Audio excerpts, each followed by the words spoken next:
ਸਾਡੇ ਮੁੰਡੇ ਸ਼ਹੀਦ ਹੋਣ ਨੂੰ ਰੱਖੇ ਨੇ। ਅੱਜ ਹੋ ਗਈ ਕੱਲ ਨੂੰ ਅਸੀਂ ਬਾਰਡਰਾਂ ਤੇ ਵੀ ਅਸੀਂ ਮਰੀਏ, ਇੱਥੇ ਵੀ ਅਸੀਂ ਮਰੀਏ। ਕੱਲ ਨੂੰ ਜੇ ਹਰਿਆਣੇ ਵਾਲੇ ਪੰਜਾਬ ਜਾ ਕੇ ਇਹ ਦੱਬ ਲੈਣਗੇ, ਅਸੀਂ ਕਿੱਥੇ ਜਾਵਾਂਗੇ?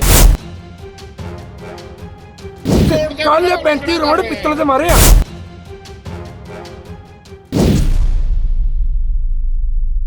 ਸਤਿ ਸ਼੍ਰੀ ਅਕਾਲ ਜੀ, ਮੈਂ ਹਾਂ ਕੋਮਲ ਕਪੂਰ। ਤੁਸੀਂ ਦੇਖ ਰਹੇ ਹੋ ਚੈਨਲ ਪੰਜਾਬੀ। ਕਿਸਾਨਾਂ ਦੇ ਵੱਲੋਂ ਦਿੱਲੀ ਵੱਲ ਜਾਣ ਦਾ ਤੀਜੇ ਦਿਨ ਵੀ ਸੰਘਰਸ਼ ਲਗਾਤਾਰ ਜਾਰੀ ਹੈ। ਇਸ ਸਮੇਂ ਕਿਸਾਨ ਅੰਬਾਲੇ ਨੇੜੇ ਹਰਿਆਣਾ ਦੀ ਸ਼ੰਭੂ ਸਰਹੱਦ ਉੱਤੇ ਖੜੇ ਹੋ ਕੇ ਦਿੱਲੀ ਵੱਲ ਵਧਣ ਦੀ ਲਗਾਤਾਰ ਕੋਸ਼ਿਸ਼ਾਂ ਦੇ ਵਿੱਚ ਡਟੇ ਹੋਏ ਨੇ। ਹਾਲਾਂਕਿ ਇਸ ਤੋਂ ਪਹਿਲਾਂ ਮੰਗਲਵਾਰ ਅਤੇ ਬੁੱਧਵਾਰ ਨੂੰ ਪੁਲਿਸ ਨੇ ਕਿਸਾਨਾਂ ਨੂੰ ਬੈਰੀਕੇਡ ਹਟਾਉਣ ਦੀ ਕੋਸ਼ਿਸ਼ ਕਰ ਰਹੀ ਭੀੜ ਨੂੰ ਖੰਡਾਉਣ ਦੇ ਲਈ ਅਥਰੂ ਗੈਸ ਦੇ ਗੋਲੇ ਵੀ ਛੱਡੇ, ਜਿਸ ਦੇ ਚਲਦਿਆਂ ਕਈ ਕਿਸਾਨ ਗੰਭੀਰ ਜ਼ਖਮੀ ਵੀ ਹੋਏ। ਪਰ ਜ਼ਖਮੀ ਹੋਣ ਦੇ ਬਾਵਜੂਦ ਵੀ ਦਿੱਲੀ ਜਾਣ ਦੇ ਲਈ ਪੂਰੀ ਤਰ੍ਹਾਂ ਡਟੇ ਹੋਏ ਨੇ ਤੇ ਸ਼ੰਭੂ ਬਾਰਡਰ ਤੇ ਪੂਰੀ ਤਰ੍ਹਾਂ ਦਾ ਜੰਗ ਦਾ ਮਾਹੌਲ ਬਣਿਆ ਹੋਇਆ ਹੈ। ਤੁਸੀਂ ਤਸਵੀਰਾਂ ਸਾਫ਼ ਤੌਰ ਤੇ ਦੇਖ ਸਕਦੇ ਹੋ ਕਿ ਕਿਸਾਨਾਂ ਤੇ ਪ੍ਰਸ਼ਾਸਨ ਦੇ ਵਿਚਕਾਰ ਇੱਕ ਤਰ੍ਹਾਂ ਦੀ ਜੰਗ ਛਿੜ ਚੁੱਕੀ ਹੈ। ਇਹ ਨਹੀਂ, ਇਸ ਵਿਚਕਾਰ ਜੇਕਰ ਇੰਟਰਨੈਟ ਦੀ ਗੱਲ ਕੀਤੀ ਜਾਵੇ ਤਾਂ ਪੰਜਾਬ ਦੇ ਕਈ ਜ਼ਿਲ੍ਹਿਆਂ ਦੇ ਵਿੱਚ 2 ਦਿਨਾਂ ਦੇ ਲਈ ਇੰਟਰਨੈਟ ਸੇਵਾਵਾਂ ਵੀ ਠੱਪ ਕਰ ਦਿੱਤੀਆਂ ਗਈਆਂ ਨੇ। ਯਾਨੀ ਕਿ 16 ਫਰਵਰੀ ਤੱਕ ਇੰਟਰਨੈਟ ਸੇਵਾਵਾਂ ਬੰਦ ਰਹਿਣਗੀਆਂ। ਇੱਕ ਰਾਜੇ ਦੀ ਪਿੱਠ ਦੂਜੇ ਰਾਜੇ ਦੇ ਕੀ ਕਹਿਣਾ ਚਾਹੋਗੇ ਪੰਜਾਬ ਪੁਲਿਸ ਦਾ ਜੋ ਰਵਈਆ ਉਸ ਤੇ ਤੁਸੀਂ ਕੀ ਕਹਿਣਾ ਚਾਹੋਗੇ? ਪੰਜਾਬ ਪੁਲਿਸ ਵੀ ਸਰ ਕਿਆ ਕਰੇ ਯਾਰ? ਕੱਲ ਨੂੰ ਜੇ ਹਰਿਆਣੇ ਵਾਲੇ ਪੰਜਾਬ ਜਾ ਕੇ ਇਹ ਦੱਬ ਲੈਣਗੇ, ਅਸੀਂ ਕਿੱਥੇ ਜਾਵਾਂਗੇ? ਪੰਜਾਬ ਭਗਵੰਤ ਮਾਨ ਦਾ ਇੱਕ ਬਿਆਨ ਨਹੀਂ ਆਇਆ। ਤੁਹਾਡੀ ਮੰਗ ਕੀ ਆ ਪੰਜਾਬ ਸਰਕਾਰ ਕੀ ਆ ਯਾਰ? ਸਾਡੇ ਮੁੰਡੇ ਸ਼ਹੀਦ ਹੋਣ ਨੂੰ ਰੱਖੇ ਨੇ। ਅੱਜ ਹੋ ਗਈ ਕੱਲ ਨੂੰ ਅਸੀਂ ਬਾਰਡਰਾਂ ਤੇ ਵੀ ਅਸੀਂ ਮਰੀਏ, ਇੱਥੇ ਵੀ ਅਸੀਂ ਮਰੀਏ। ਹੁਣ ਆ ਜਿਹੜਾ ਪੁੱਲ ਆ ਪੰਜਾਬ ਦੀ ਹੱਦ ਚ ਆਉਂਦਾ, ਮੁੱਖ ਮੰਤਰੀ ਦਾ ਇੱਕ ਬਿਆਨ ਆਇਆ। ਅੱਜ ਜਿੰਨਾ ਵੀ ਪੁੱਲ ਆ ਸਾਰਾ ਪੰਜਾਬ ਦੀ ਹੱਦ ਚ ਆਉਂਦਾ। ਇਹ ਡੀਜੀਪੀ ਸਾਹਿਬ ਆਏ ਨੇ, ਇਹ ਕੀ ਨਿਰਖਣ ਕਰਨਾ? ਮੁੰਡੇ ਦੇ ਇੱਥੇ ਅੱਖ ਚ ਵੱਜੀ, ਉਹ ਦੇਖ ਕੇ ਚਲਾ ਗਿਆ। ਸਾਹਮਣੇ ਵੱਜੀ ਆ ਨਾਲੇ ਬਿਲਕੁਲ ਸਾਰੇ ਬਿਆਨ ਲੈ ਕੇ ਚਲੇ ਜਾਂਦੇ। ਭਗਵੰਤ ਮਾਨ ਨੂੰ ਸੋਚਣਾ ਚਾਹੀਦਾ, ਜੇ ਕੱਲ ਨੂੰ ਇਹਨਾਂ ਨੇ ਹਰਿਆਣੇ ਵਾਲੇ ਨੇ ਸਾਡਾ ਪੰਜਾਬ ਦੱਬ ਲਿਆ, ਅਸੀਂ ਗੋਲੀਆਂ ਖਾਣ ਨੂੰ ਹੀ ਰੱਖੇ ਆ? ਅਸੀਂ ਕਿਹਦੇ ਵਾਸਤੇ ਰੱਖੇ ਆ? ਹੱਦ ਹੋ ਗਈ ਯਾਰ। ਤੁਸੀਂ ਕੀ ਚਾਹੁੰਦੇ ਹੋ ਹੁਣ? ਬਾਜ਼ਾਂ ਪਰ ਵੀ ਅਸੀਂ ਲੜੀਏ ਤੇ ਉਰੇ ਵੀ ਅਸੀਂ ਚਿੱਤਰ ਖਾਈਏ। ਸਾਡੇ ਰਾਜ ਵਿੱਚ ਹੋਣੀ ਹਰਕਤ ਹੈ ਸਰਕਾਰ ਦੀ, ਆਪਣੀ ਜਗ੍ਹਾ 'ਚ ਕਬਜ਼ਾ ਕਰਾਇਆ ਵਾ ਹਰਿਆਣੇ ਦਾ। ਤਾਂ ਤੁਸੀਂ ਕੀ ਚਾਹੁੰਦੇ ਹੋ ਹੁਣ? ਕੀ ਚਾਹੁੰਦੇ ਹੋ ਤੁਸੀਂ? ਅਸੀਂ ਚਾਹੁੰਦੇ ਹਾਂ ਜੋ ਆਪਣੀ ਜਗ੍ਹਾ ਮੈਂ ਜਾਣਾ ਹੋ ਪੰਜਾਬ ਚ ਆ ਕੇ ਪੰਜਾਬ ਮੇਰੇ ਗੋਲੀਆਂ। ਠੀਕ ਹੈ, ਸਾਡੀ ਚਾਹੇ ਬੰਦੀਆਂ ਨੇ ਸਾਨੂੰ ਟੱਕਿਆ ਵਾ, ਚਾਹੇ ਬੰਦੀਆਂ ਸਾਨੂੰ ਖੋਲ ਦੇਣ, ਭਾਵੇਂ ਅਸੀਂ ਮਰਜ਼ੀਆਂ ਵੇਖੀ ਕਰ ਦਿੱਤੀ ਆ। ਸ਼ਰਿਆਮ ਉਹ ਇੱਧਰ ਬੰਦੇ ਨਹੀਂ ਦੇਖਦੇ, ਕਿਸੇ ਨੂੰ ਦੇਖਦੇ ਉੱਪਰ ਬਲਾਸਟ ਕਰ ਰਹੇ ਆ ਬੰਦਿਆਂ ਦੇ ਉੱਪਰ। ਅੱਛਾ ਅੱਜ ਆਪਣੇ ਤੋਂ ਕੋਈ ਅੱਗੇ ਨਹੀਂ ਵਧਿਆ ਤਾਂ ਵੀ ਚੱਲ ਰਹੀ ਹੈ ਸ਼ਾਂਤਮਈ ਖੜੇ, ਸਾਰਾ ਪਬਲਿਕ ਸ਼ਾਂਤਮਈ ਖੜੀ ਸੀ, ਫੇਰ ਵੀ ਉਹਨਾਂ ਨੇ ਪਹਿਲ ਕੀਤੀ ਆ। ਅਸੀਂ ਤਾਂ ਸਾਰੇ ਜਥੇਬੰਦੀਆਂ ਨੇ ਥੱਲੇ ਸਾਡੀ ਜਥੇਬੰਦੀ ਨੇ ਆਖਿਆ ਹੋਇਆ ਸਾਨੂੰ ਵੀ ਅਸੀਂ ਮੀਟਿੰਗ ਕਰਨੀ ਆ, ਤੁਸੀਂ ਕੁਝ ਨਹੀਂ ਕਰਨਾ। 5 ਵਜੇ ਤੱਕ ਮੀਟਿੰਗ ਸਾਡੀ। ਉਹਨਾਂ ਨੇ ਫੇਰ ਸ਼ਾਂਤਮਈ ਤਰੀਕੇ ਨਾਲ ਬੈਠੇ ਲੋਕਾਂ ਦੇ ਅੰਨ੍ਹੇਵਾਹ ਫਾਇਰਿੰਗ ਕੀਤੀ ਆ। ਲਾਸਟ ਕੱਲ 35 ਰੋਡ ਪਿੱਤਲ ਤੇ ਮਾਰੇ ਆ। ਠੀਕ ਹੈ ਜੀ, 35 ਰੋਡ ਜਿਹੜੇ ਇਕੱਠੇ ਕੀਤੇ ਰੋਡ ਪੜੇ ਆ। 35 ਪਿੱਤਲ ਦੇ ਬੜੀ ਪਲਾਸਟਿਕ ਮਾਰਿਆ ਲੈਦਾ। ਤੁਹਾਡੇ ਮਨ 'ਚ ਕੋਈ ਡਰ ਹੈ? ਕੋਈ ਡਰ ਨਹੀਂ, ਚੜ੍ਹਦੀ ਕਲਾ ਵਿੱਚ ਹੈ। ਚੜ੍ਹਦੀ ਕਲਾ ਦੇ ਵਿੱਚੋਂ ਡਰਦੇ ਨਹੀਂ ਹੈਗੇ। ਚੜ੍ਹਦੀ ਕਲਾ ਕੋਈ ਡਰ ਹੁੰਦਾ ਪਿੰਡਾਂ ਦਾ। ਸੋ ਇਹ ਇੱਥੇ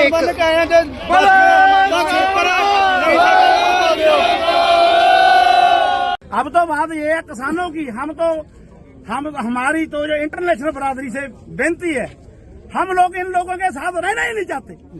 ये लोग जुल्म करते हैं हमारे से। 90% जो कुर्बानी है वो पंजाबियों ने की है। सही है ना? बात सही है, गलत है? और राज कौन कर रहे हैं हमारे पास? तो जो देश के गद्दार है।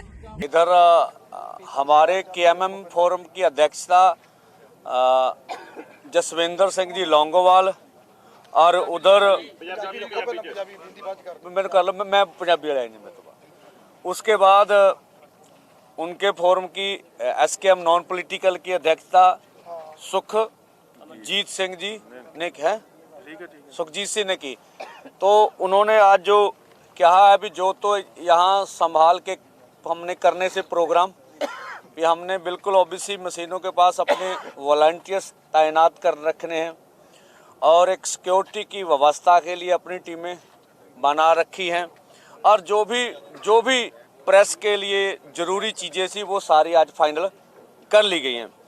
जहां तक आंदोलन का सवाल है, आंदोलन पूरी देश दुनिया तक फैल चुका है और पूरे भारतवर्ष में ये आंदोलन चल रहा है।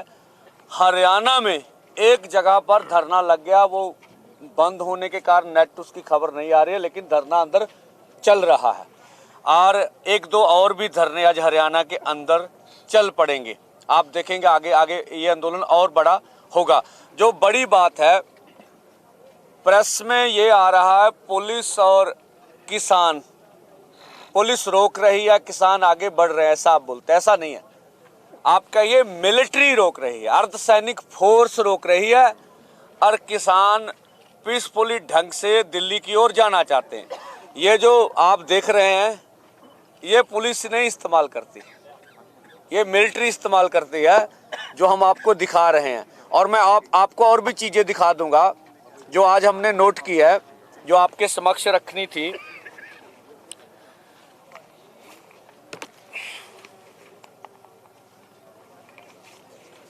एक तो ये है, मैं उसको बाद में थोड़ा दूंगा। एक तो टीयर गैस होती, ज़्यादा आप टीयर गैस की बोल रहे हैं। इसके बीच स्मोक सेल एयर ब्रेस्ट है, मैं वो दिखाता हूं वो क्या होता है।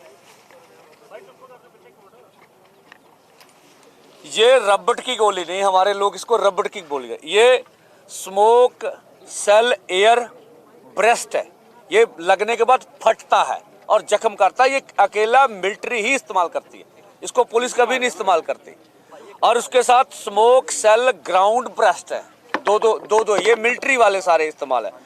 और इसके ये हम कुल मिला के कह लें हाई एक्सप्लोजिव जो अम्युनिशन वो उसका यूटिलाइज किया जा रहा है। मैं और भी चीजें आपको तो आप ये देख लीजिए। और इसके बाद ये इस पर लिखा है ये पुलिस कभी नहीं इस्तेमाल करते, ये एक्सपायरी डेट है। एक्सपायरी इसलिए है फिर जब रिकॉर्ड चेक किया जाएगा फिर ये किसानों पर बल प्रयोग किया गया तो रिकॉर्ड में ये चीजें नहीं आएंगी, ये भी एक्सपायरी है। ये जबलपुर की है। तो इस तरह से सरकार काम कर रही है भी, जो बल प्रयोग हो रहा किसानों पे वो सामने ना आ सके। दूसरी बात ये SLR है जो चलती है, ये उसका खोल है। अब इधर पकड़े गए तो क्या बोलेंगे भी किसानों ने गोली चलाई। हमारे आदमी जब उधर गए तो वहां से उठा के लाए हैं, वहां ये खोल पड़े हुए हैं बैरिकेडों के पास, तो ये उधर से चल रही है। और ये भी प्राइवेट परचेज है, ठीक है, कि ये सरकार के रिकॉर्ड में से ना मिले। जब ये बात उठे, जब सरकार का रिकॉर्ड खोला जाएगा तो रिकॉर्ड में चीजें नहीं आएंगी। तो रिकॉर्ड वाली कौन सी चीजें हैं वो भी आपको बता देते हैं। रिकॉर्ड में वो ये तो एक और नमूना है, ठीक है जी। रिकॉर्ड में अकेले वो 100 छोटी सी प्लास्टिक बुलेट है जो हमने आपको दिखाई थी, उसको ही शो करेंगे। ये रिकॉर्ड में वो ये शो करेंगे, सिर्फ ये छोटी सी लोगों को भगाने के लिए इस्तेमाल कर ये रिकॉर्ड वाली हैं। तो पहले तो जो इससे निकल कर आ रहा है कि किसानों के ऊपर अर्धसैनिक फोर्स अटैक कर रही है, ना कि पुलिस अटैक कर रही है। तो कितना ज्यादा बल प्रयोग किया जा रहा है ये, इसके बावजूद आप देख लीजिए। अगली बात, इसके बावजूद पूरे देश भर में गिरफ्तारियां हो रही हैं, पूरे देश भर में जबर हो रहा है, किसानों को घर से नहीं निकलने दिया जा रहा। इसके बावजूद हम वार्ता करने जा रहे हैं। हमारे दोनों फोरमों का मकसद क्या है कि हम बातचीत से मसलों का हल करें, जो हमारा मकसद है। तो हम आज चाहेंगे भी माननीय प्रधानमंत्री जी जो डेपुटेशन आ रहा उनसे खुद बात करके किसानों की मांगों का आज हल करे। हम इस मोर्चे का सुखद हल चाहते हैं। हमारा बैरिकेड तोड़ना अनक का सवाल नहीं है, हमारा दिल्ली जाना अनक का सवाल नहीं है, हमारा मांगों को मानना सवाल है। भैया मनवाने के मिशन पे है, हमारी मांगे मानी जाए। या तो मांगे मान ले, शाम को पता चलेगा, या पीसफुली हमें प्रोटेस्ट करने का अधिकार दिया जाए। तो सरकार जो है वो आगे, आप जानते हैं नेट बंद है, सरकार मणिपुर की तरह हमें कुचलना चाहती, जो हम देख रहे हैं आगे। और आगे क्योंकि आपको भी जाने नहीं दिया जाएगा, ये हमें मालूम लग रहा है। तो ये सब आपके समक्ष रखना चाहते हैं। हम कहना चाहते हैं माननीय प्रधानमंत्री जी से, हम देश के किसान और खेत मजदूर हैं, हमारे से ये देश चलता है, हम इस देश का हिस्सा हैं, 60% हमारी आबादी है। हमें आप दुश्मन ना समझ के अपने देश की नागरिक समझिए और हमसे वार्ता करके मसलों का हल कीजिए। आगे रड़ा जी और हमारे साथी आज मैं और नाम बता दूं, एक तो आज बैठेंगे लौंगोवाल साहब, अमरजीत सिंह जी मोहड़ी, अपना मलकीत सिंह जी, ओंकार सिंह जी, परमजीत सिंह जी, ये हैं। तो ये हमारी तरफ से होंगे और अमरजीत सिंह जी रड़ा, ਹਰਸੁਲਿੰਦਰ ਸਿੰਘ ਜੀ अपने नाम बता देंगे। ਜਿੰਨੇ ਵੀ ਲੋਕ ਘਰਾਂ 'ਚ ਬੈਠੇ ਆ ਉਹ ਨੋਟ ਕਰ ਰਹੇ ਆ, ਇਸ ਸਰਕਾਰ ਦੀਆਂ ਨੀਤੀਆਂ ਨੂੰ ਦੇਖ ਰਹੇ ਆ ਤੇ ਇਹ ਭੁਲੇਖਾ ਕੱਢਣ ਕਿ ਇਸ ਤਰ੍ਹਾਂ ਇਸ ਅੰਦੋਲਨ ਨੂੰ ਮਣੀਪੁਰ ਦਾ ਜ਼ਿਕਰ ਕੀਤਾ, ਜਿਹੜਾ ਤਸ਼ੱਦਦ ਉੱਥੇ ਦੇ ਲੋਕਾਂ 'ਚ ਹੋਇਆ ਉਹਨੂੰ ਦੱਬਿਆ ਗਿਆ। ਪਰ ਇਹ ਪ੍ਰੋਟੈਸਟ ਜਿਹੜਾ ਇਹ ਕਿਸਾਨਾਂ ਦਾ 60% ਆਬਾਦੀ ਜਿਹੜੀ ਆ ਉਹ ਕਿਸਾਨੀ ਨਾਲ ਜੁੜੀ ਹੋਈ ਹੈ। 60% ਆਬਾਦੀ ਨੂੰ ਦਬਾਉਣਾ, ਇੱਥੇ ਬੈਠੇ ਲੋਕਾਂ ਦੀ ਆਵਾਜ਼ ਨੂੰ ਦਬਾਉਣਾ ਜਿਹੜਾ ਉਹਨਾਂ ਨੂੰ ਦਬਾਉਣ ਬਰਾਬਰ ਹੋਏਗਾ। ਹੁਣ ਮੈਂ ਬੇਨਤੀ ਕਰਾਂਗਾ ਕਿ ਜਸਵਿੰਦਰ ਸਿੰਘ ਜੀ ਲੌਂਗੋਵਾਲ ਸਾਹਿਬ, ਇੱਕ ਸਵਾਲ ਦਾ ਜਵਾਬ, ਜਿਹੜਾ ਰਾਕਟ ਲਾਂਚਰ ਜਾਂ ਜੋ ਵੀ ਦਿਖਾਇਆ ਜਾ ਰਿਹਾ, ਜਿਹੜਾ ਇਹ ਹਥਿਆਰ ਹੈ, ਇਹਦਾ ਧਮਾਕਾ ਹੋਇਆ ਕਿਵੇਂ, ਕਿੱਥੇ ਹੋਇਆ, ਇਹ ਤੁਹਾਨੂੰ ਮਿਲਿਆ ਕਿਵੇਂ, ਬਸ ਇਹਦਾ ਜਵਾਬ। ਦੇਖੋ ਇਹ ਇਸ ਬਾਰਡਰ ਦੇ ਉੱਤੇ, ਇਸੇ ਬਾਰਡਰ ਦੇ ਉੱਤੇ ਇਹ ਧਮਾਕਾ ਹੋਇਆ ਤੇ ਸਾਡੇ ਨੌਜਵਾਨਾਂ ਨੂੰ ਇਹ ਮਿਲਿਆ ਤੇ ਸਾਡੇ ਤੱਕ ਉਹਨਾਂ ਨੇ ਕੱਲ ਤਾਂ ਹੀ ਹੋਇਆ, ਕੱਲ ਹੋਇਆ ਜੀ, ਕੱਲ ਹੋਇਆ। ਔਰ ਦੂਸਰੀ ਗੱਲ ਜਿਹੜੀ ਬੰਦੇਰ ਸਾਹਿਬ ਨੇ ਦੱਸੀ ਹੈ ਕਿ ਜਿਹੜੀ ਪੁਲਿਸ ਹੈ ਉਹ ਨਹੀਂ ਇਹਨੂੰ ਚਲਾ ਸਕਦੀ, ਇਹ ਉੱਪਰੋਂ ਜਿਹੜਾ ਇਹ ਸਿੱਟਿਆ ਗਿਆ ਡਰੋਨ ਦੇ ਥਰੂ, ਉਹਨੂੰ ਬਲਾਸਟ ਕੀਤਾ ਗਿਆ ਔਰ ਬੜਾ ਖਤਰਨਾਕ ਹਥਿਆਰ ਹੈ। ਨੁਕਸਾਨ ਕੀ ਹੋਇਆ ਇਹਦੇ ਨਾਲ? ਨੁਕਸਾਨ ਤਾਂ ਤੁਸੀਂ ਦੇਖ ਸਕਦੇ ਆ ਕਿ ਨੌਜਵਾਨ ਫੱਟੜ ਹੋਏ ਆ ਜੀ, ਜਿਹੜੇ ਸੜਕਾਂ ਦੇ ਇੱਥੇ ਆਪਣੇ ਪੀਸਫੁਲ ਪ੍ਰੋਟੈਸਟ ਕਰ ਰਹੇ ਆ। ਤੁਸੀਂ ਹਸਪੀਟਲਾਂ 'ਚ ਜਾ ਕੇ ਦੇਖੋ, ਰਜਿੰਦਰਾ ਹਸਪੀਟਲ 'ਚ ਜਾ ਕੇ ਦੇਖੋ, ਰਾਜਪੁਰੇ ਜਾ ਕੇ ਦੇਖੋ, ਪੱਤਰਕਾਰਾਂ ਨੂੰ ਵੀ ਨੁਕਸਾਨ ਹੋਇਆ। ਸੋ ਇਸ ਕਰਕੇ ਅਸੀਂ ਸਰਕਾਰ ਨੂੰ ਇਹ ਬੇਨਤੀ ਕਰਦੇ ਹਾਂ ਕਿ ਅਸੀਂ ਇਸ ਦੇਸ਼ ਦੇ ਨਾਗਰਿਕ ਹਾਂ ਤੇ ਨਾਗਰਿਕਾਂ ਦੇ ਨਾਲ ਵਿਰੋਧੀ ਦੇਸ਼ ਜਿਹੜਾ ਦੁਸ਼ਮਣ ਦੇਸ਼ ਵਾਲਾ ਸਾਡੇ ਨਾਲ ਸਲੂਕ ਨਾ ਕੀਤਾ ਜਾਵੇ। ਲੰਗੋਵਾਲ ਸਾਹਿਬ। ਸੋ ਜਿਵੇਂ ਸਾਡੇ ਪ੍ਰਧਾਨ ਜੀ ਹੋਰਾਂ ਨੇ ਪਹਿਲਾਂ ਸਾਰੀ ਡਿਟੇਲ ਦੇ ਵਿੱਚ ਜਾਣਕਾਰੀ ਦਿੱਤੀ, ਕਿਸਾਨਾਂ ਮਜ਼ਦੂਰਾਂ ਦੀਆਂ ਬੜੀਆਂ ਵਾਜਬ ਮੰਗਾਂ ਦੇ ਉੱਤੇ ਇਹ ਕਿਸਾਨਾਂ ਦੀ ਲੰਬੇ ਸਮੇਂ ਤੋਂ ਮੰਗ ਲਟਕਦੀ ਹੈ, ਪੈਂਡਿੰਗ ਪਈ ਹੈ। ਜਿਹੜੀ ਮੰਗ ਨੂੰ ਦਿੱਲੀ ਅੰਦੋਲਨ ਵੇਲੇ ਪ੍ਰਵਾਨ ਕੀਤਾ, ਲਿਖਤੀ ਪ੍ਰਵਾਨ ਕੀਤਾ ਕੇਂਦਰ ਸਰਕਾਰ ਨੇ, ਉਹ ਮੰਗ ਦੇ ਉੱਤੇ ਕਿਸਾਨ ਸੰਘਰਸ਼ ਕਰਦੇ ਹੋਣ ਤੇ ਦੇਸ਼ ਦੀ ਸਰਕਾਰ, ਭਾਵੇਂ ਹਰਿਆਣੇ ਦੀ ਗਵਾਂਢੀ ਰਾਜ ਖੱਟਰ ਦੀ ਸਰਕਾਰ ਹੋਵੇ, ਭਾਵੇਂ ਕੇਂਦਰ ਦੀ ਸਰਕਾਰ ਹੋਵੇ, ਉਹਦਾ ਜਿਹੜਾ ਰਵੱਈਆ, ਇੱਕ ਨਾਦਰ ਸ਼ਾਹਾਂ ਵਾਲਾ ਰਵੱਈਆ, ਡਿਕਟੇਟਰਾਂ ਵਾਲਾ ਰਵੱਈਆ ਸਾਡੇ ਸਾਹਮਣੇ ਆ ਰਿਹਾ ਹੈ। ਉਹ ਇਸ ਗੱਲ ਤੇ ਸਵਾਲ ਖੜੇ ਕਰ ਰਿਹਾ ਹੈ ਕਿ ਜਿਹੜਾ ਸਾਡੇ ਦੇਸ਼ ਦਾ ਪ੍ਰਧਾਨ ਮੰਤਰੀ ਵਿਦੇਸ਼ਾਂ ਦੇ ਵਿੱਚ ਜਾ ਕੇ ਇਹ ਵੱਧ ਡੈਮੋਕ੍ਰੇਟਿਕ ਤੇ ਜਮਹੂਰੀਅਤ ਵਾਲਾ ਰਾਜ ਕਹਿੰਦਾ ਰਿਹਾ, ਤੇ ਉਸ ਦੇਸ਼ ਦੇ ਪ੍ਰਧਾਨ ਮੰਤਰੀ ਨੂੰ ਅੱਜ ਪੂਰੀ ਦੁਨੀਆ ਸਵਾਲ ਪੁੱਛ ਰਹੀ ਹੈ ਕਿ ਕਿਰਤੀ ਲੋਕ ਆਪਦੀ ਰਾਜਧਾਨੀ ਦਿੱਲੀ ਦੇ ਅੰਦਰ ਜਾ ਕੇ ਆਪਦੀਆਂ ਮੰਗਾਂ, ਹੱਕੀ ਤੇ ਵਾਜਬ ਮੰਗਾਂ, ਉਹ ਮੰਗਾਂ ਜਿਨ੍ਹਾਂ ਮੰਗਾਂ ਦੇ ਨਾਲ ਸਾਡੇ ਦੇਸ਼ ਦੇ ਕਿਸਾਨਾਂ ਮਜ਼ਦੂਰਾਂ ਦੀਆਂ ਖੁਦਕੁਸ਼ੀਆਂ ਰੁਕਣੀਆਂ ਸੀ, ਉਹ ਮੰਗਾਂ ਜਿਨ੍ਹਾਂ ਦੇ ਨਾਲ ਸਾਡੇ ਬੱਚਿਆਂ ਨੂੰ ਰੁਜ਼ਗਾਰ ਮਿਲਣਾ ਸੀ, ਉਹਨਾਂ ਮੰਗਾਂ ਦੇ ਉੱਤੇ ਸਾਡੇ ਬੰਦੇ ਲਗਾਤਾਰ 13 ਤਰੀਕ ਤੋਂ ਲਾ ਕੇ ਸਾਡੇ ਸੰਘਰਸ਼ੀ ਭਰਾ ਜਦੋਂ ਅੱਗੇ ਵਧਣ ਦੀ ਗੱਲ ਕਰਦੇ ਆ, ਇਸ ਗੱਲ ਲਈ ਵਧਣ ਦੀ ਗੱਲ ਕਰਦੇ ਆ ਕਿਉਂਕਿ ਦੇਸ਼ ਦੀ ਰਾਜਧਾਨੀ 'ਚ ਜਾ ਕੇ ਪ੍ਰੋਟੈਸਟ ਪੀਸਫੁਲ ਕਰਨ ਦਾ ਸਾਡਾ ਅਧਿਕਾਰ ਹੈ ਕਿ ਸਾਡਾ ਅਧਿਕਾਰ ਸਾਡੀ ਸਰਕਾਰ ਬਹਾਲ ਕਰੇ। ਪਰ ਸਾਨੂੰ ਅੱਗੇ ਵਧਣ ਤੋਂ ਰੋਕਣ ਲਈ ਪੁਲਿਸ ਫੋਰਸਾਂ, ਲਗਾਤਾਰ ਅਥਰੂ ਗੈਸ ਦੇ ਗੋਲੇ, ਇੱਥੋਂ ਤੱਕ ਫੌਜ ਦਾ ਪ੍ਰਬੰਧ, ਐਡੇ ਬੈਰੀਗੇਡ, ਸੜਕਾਂ ਰੋਕ ਕੇ ਕਿਸਾਨਾਂ ਨੂੰ, ਜਿੱਥੇ ਸੰਘਰਸ਼ੀ ਲੋਕਾਂ ਨੂੰ ਪਰੇਸ਼ਾਨ ਕੀਤਾ ਜਾ ਰਿਹਾ, ਉੱਥੇ ਆਮ ਲੋਕਾਂ ਨੂੰ ਜਿਹੜੇ ਕੰਮਕਾਰ ਬਾਰੇ ਜਨ ਜੀਵਨ ਨੂੰ ਪ੍ਰਭਾਵਿਤ ਕੀਤਾ ਜਾ ਰਿਹਾ ਹੈ। ਅਸੀਂ ਕਰੜੇ ਸ਼ਬਦਾਂ ਦੇ ਵਿੱਚ ਕੇਂਦਰ ਸਰਕਾਰ ਤੇ ਖੱਟਰ ਸਰਕਾਰ ਦੀ ਨਿਖੇਧੀ ਕਰਦੇ ਹਾਂ। ਭਾਵੇਂ ਇਸ ਗੱਲ ਦੇ ਨਾਲ ਕੇਂਦਰ ਸਰਕਾਰ ਤੱਕ ਸਾਡੀ ਅੱਜ ਗੱਲ ਚਲੀ ਜਾਣੀ ਚਾਹੀਦੀ ਹੈ ਕਿ ਇੱਕ ਪਾਸੇ ਗੱਲਬਾਤ ਦਾ ਰਸਤਾ, ਦੂਜੇ ਪਾਸੇ ਜ਼ਬਰ ਦਾ ਰਸਤਾ, ਇਹ ਦੋਨੋਂ ਗੱਲਾਂ ਠੀਕ ਨਹੀਂ ਹੁੰਦੀਆਂ।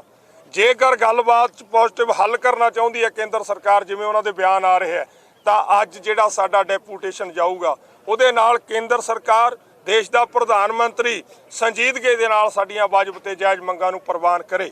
ਦੂਜੀ ਗੱਲ, ਇਸ ਅੰਦੋਲਨ ਨੂੰ ਛੋਟਾ ਨਾ ਸਮਝੇ ਕੇਂਦਰ ਸਰਕਾਰ। ਇਹ ਅੰਦੋਲਨ ਦਾ ਘੇਰਾ ਸਮੁੱਚੇ ਦੇਸ਼ ਦੇ ਅੰਦਰ ਵਿਸ਼ਾਲ ਹੋ ਰਿਹਾ ਹੈ। ਪੂਰੀ ਦੁਨੀਆ ਦੇ ਅੰਦਰ ਇਹ ਅੰਦੋਲਨ ਵਿਸ਼ਾਲ ਹੋ ਰਿਹਾ। ਇਹ ਅੰਦੋਲਨ ਨੇ ਜਿੱਤ ਤੱਕ ਜਾਣਾ ਹੈ, ਸਾਨੂੰ ਵਿਸ਼ਵਾਸ ਹੈ। ਸੋ ਇਸ ਸਾਰੇ ਅੱਜ ਦੇ ਪ੍ਰੈਸ ਕਾਨਫਰੰਸ ਦੇ ਵਿੱਚ ਪਹੁੰਚੇ ਪੱਤਰਕਾਰਾਂ ਦਾ ਅਸੀਂ ਤਹਿ ਦਿਲੋਂ ਧੰਨਵਾਦ ਕਰਦੇ ਹਾਂ, ਜਿਨ੍ਹਾਂ ਨੇ ਸਾਡੀ ਹੱਕ ਤੇ ਸੱਚ ਦੀ ਆਵਾਜ਼ ਨੂੰ ਦੁਨੀਆ ਤੱਕ ਪਹੁੰਚਾਇਆ। सो बहुत बहुत धन्यवाद। के साथ खड़े हैं आप सब साथियों का बहुत बहुत धन्यवाद। सरकार ने पूरा तसद्दुद, पूरा जबर हरियाणा के अंदर किया हुआ है। जितना जोर है सरकार ने उतना लगा दिया। फोर्स जो लगा दी गई है पुलिस के बिना, और हर गांव के अंदर घेराबंदी की हुई है। उसके बाद भी यहाँ पर हजारों नौजवान हर रोज़ आता है और मोर्चे को मजबूती देता है। लेकिन हम सरकार को बता देना चाहते हैं, इस प्रेशर को कब तक दबाओगे? अगर इस प्रेशर को ज़्यादा दबाओगे इसका नुकसान सरकार को और ज़्यादा होगा और भुगतना पड़ेगा। सब ये जो मांगे हैं, कोई हमारी ऐसी मांग नहीं है कोई हमने अपने पास से दी है। ये सभी की सभी मांगें सरकार ने अपने मैनिफेस्टो के अंदर और पिछले आंदोलन के अंदर हमारे साथ लिखित वादे किए हुए हैं। अगर इन लोगों से पूछो भी हमने कोई डिमांड बाहर से नहीं है, आपने हमारे साथ वादे किए हैं, आपने हमारे साथ लिखित के अंदर फैसले किए हैं, तो फिर उन फैसलों के ऊपर आज आप इस तरह से फोर्स बल प्रयोग कर रहे हैं। क्या क्या कहना चाहेंगे?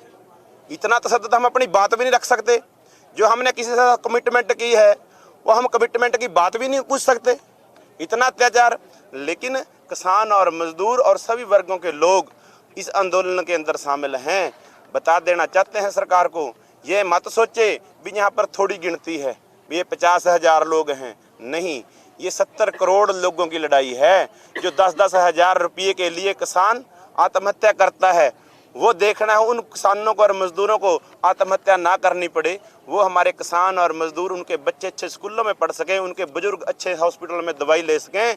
उनकी लड़ाई है, ये कारपोरेट घरानों के खिलाफ लड़ाई है। इसलिए आप सभी से अपील भी है, आप इस आंदोलन की मजबूती के लिए हमारा साथ दे रहे हैं, आगे भी देते रहेंगे। और सभी किसान साथियों से भी अपील है कि जथेबंदियों की जो भी कॉल आए उसके मुताबिक काम करें। और शाम को जो मीटिंग है उसके लिए भी कहना चाहते हैं सरकार को कि अगर कुछ मानना है तो वहाँ पर मीटिंग करने का फ़ायदा होगा, लेकिन इन किसान जथेबंदियों को उनके साथ फ़ोटो खिंचवाने का किसी तरह का विचार नहीं है।